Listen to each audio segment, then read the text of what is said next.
Sir आप लोग साथ में हैं और प्रशासन को हम लोग बोल रहे हैं। जी जी, बस शुक्रिया आपका सर, उन्होंने ही भेजा है। दरभंगा में यमाहा शोरूम के मैनेजर फैज अहमद की निर्मम हत्या के बाद पूरे इलाके में गुस्सा और मातम का माहौल है। इसी बीच बिहार विधानसभा में नेता प्रतिपक्ष तेजस्वी यादव के निर्देश पर विधान परिषद सदस्य कारी शुएब पीड़ित परिवार से मिलने उनके घर पहुंचे, जहां उन्होंने शोकाकुल पिता को गले लगाकर सांत्वना दी, उनके आंसू पोंछे और खुद तेजस्वी यादव से फोन पर उनकी बात कराई।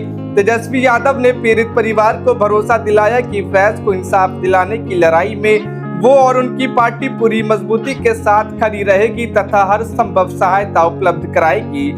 वहीं कारी शुएब ने मौके से ही जिले के कई वरिष्ठ पुलिस अधिकारियों से फोन पर बात कर पूरे मामले की त्वरित और निष्पक्ष जांच के साथ दोषियों को कड़ी से कड़ी सजा दिलाने की मांग की। इस दौरान उनके साथ राकेश नायक, मेहताब सिद्दीकी समेत कई नेता भी मौजूद रहे। नेताओं ने कानून व्यवस्था और पुलिस की कार्यशैली पर गंभीर सवाल उठाते हुए कहा कि अगर अपराधियों में कानून का डर होता तो दिन दहाड़े इस तरह के जघन्य वारदात को अंजाम नहीं दिया जाता। अब पूरे मामले को लेकर राजनीतिक सरगर्मी भी तेज हो गई है। आइए सुनाते हैं कि पीड़ित परिवार से मुलाकात के बाद कारी शुएब ने क्या कुछ कहा है। नेता प्रतिपक्ष के निर्देश पर मैं यहाँ पहुँचा और आप लोगों ने देखा है उस वीडियो को, शायद कोई भी इंसान होगा, इंसानियत उसके अंदर होगी, उसको वीडियो देखा नहीं जाएगा। किस तरह से उसकी हत्या की गई है, रॉड से यहाँ मारा, फिर यहाँ मारा, फिर यहाँ मारा, कई पूरा तो देखा भी नहीं हमने। मैं अभी परिवार से मिल के आया हूँ।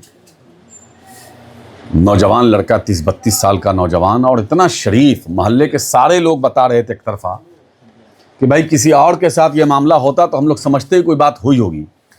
वो लड़का जीवन में कभी तू मैंने नहीं किया है किसी से, न किसी से किसी तरह कोई मामला था, किसी से कुछ समझ ही भी नहीं आ रही बात।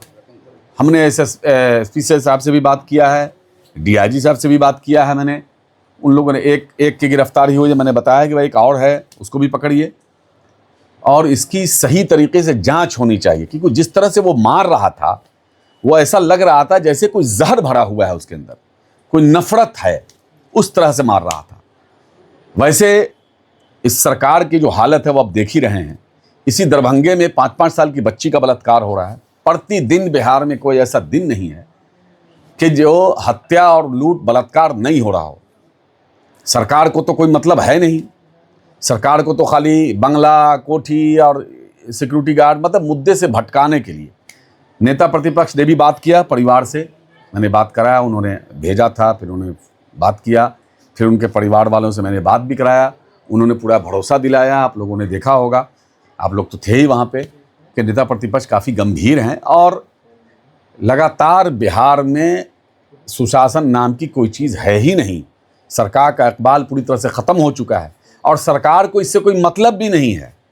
अरे भाई, ये पुलिस की हत्या हो रही है, अपराधी पुलिस को मार दे रहा है। अभी कल ही तो गया था पुलिस बल किसी को पकड़ने, बोलते पुलिस को ही मारा। कई बार पुलिस वालों पर हमला हो चुका है। सवाल क्यों वही आके रुक जाता है कि पुलिस का डर जिस तरीके से अपराधियों से निकलता जा रहा है, क्या ये एक मुख्य कारण हो सकता है इस तरह के अपराध को? चूंकि सरकार जाति देख के इनकाउंटर करती है, सरकार जाति देख करके केस करती है, सरकार जाति देख के कार्रवाई करती है, तो बाकी लोग जो अपराधी हैं, जो सत्ता का संरक्षण जिसको प्राप्त है, वो लोग देख रहा है कि हम फलाना जाति के तो हैं नहीं, हम कुछ भी करेंगे तो सरकार कुछ नहीं करेगी। वही हो रहा है। और सरकार को कोई जनता की चिंता नहीं है, सरकार को किसी तरह की कोई चिंता ही नहीं है। रोज हत्या बलात्कार एकदम आम हो गया है।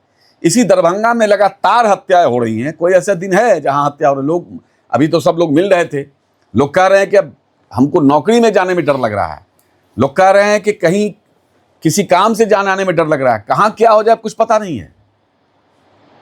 और लोग दारू बेचने में मस्त है, गांजा बेचने में मस्त है, नशा एकदम आम हो गया है, सूखा नशा आम हो गया है। तो सरकार को इससे कोई मतलब नहीं है कि आम लोगों की हत्याएं हो रही है, इससे कोई मतलब ही नहीं है। सरकार मस्त है। आईएएस आईपीएस जो हमारे सारे लोग हैं, जो देख रहे लगातार अरेस्टिंग हो रही है या कुछ लोग पकड़ा रहे हैं, बहुत बड़ी बड़ी मछली को छुपाया जा रहा है। बड़ी मछली को छुपाने के लिए छोटी मछली को पकड़ा जा रहा है। तो बिहार सरकार के खजाने को लूटने में जो मस्त हो, उसको आम जनता से क्या मतलब है।